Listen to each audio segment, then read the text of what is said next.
One of my students came to me and he said that 1 raised to power 0 is 1. And similarly, we know that what is 1 raised to power 1? That is also 1.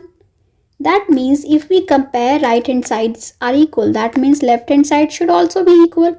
1 raised to power 0 is equal to 1 raised to power 1.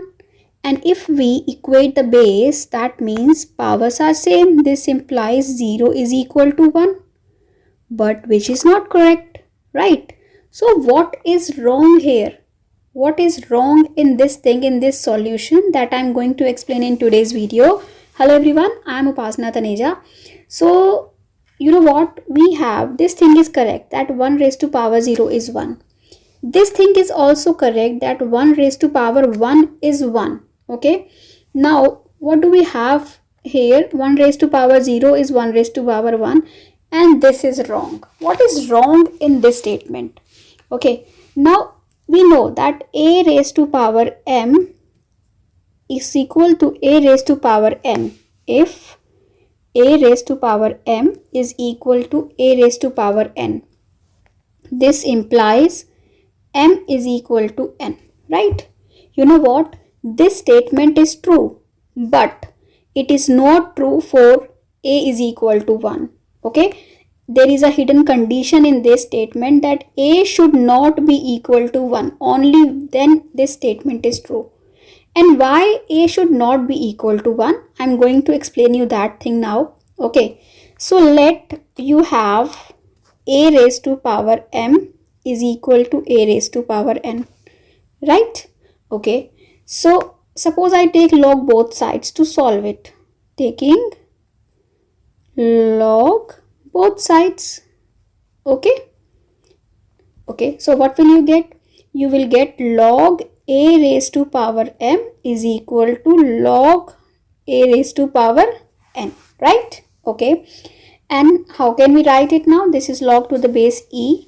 Okay, so if I bring this can be written as m log to the base ea is equal to n log to the base ea, because this power comes here, right, as the coefficient. So here this thing can be written as m log to the base ea minus n log to the base ea is equal to 0, right? Okay, if I take log to the base ea common, I will get m minus n is equal to 0, right? That means product of two terms is 0. And you know that whenever product of two terms is 0, that means either of that is 0. Okay, either this is 0 or this is 0 or both are 0, right?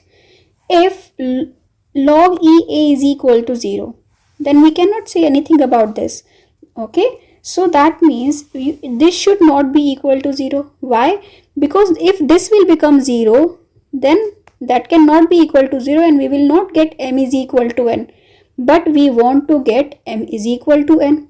So this implies this cannot be equal to 0. This implies m minus n is 0 and log to the base ea cannot be equal to 0. Okay, and we know if this was 0, if this was 0, if this was 0, that should have implied that a is equal to 1. Okay, because log 1 is 0, right? So this is not 0. That means a cannot be equal to 1. And m minus n is 0. That means m is equal to n. Okay, so this condition is true only when a is not equal to 1. It is true for all other numbers but not for a is equal to 1, right? So I hope you understood this. If you like it, do subscribe to my channel, and thank you for watching this video. See you in the next video. Bye bye.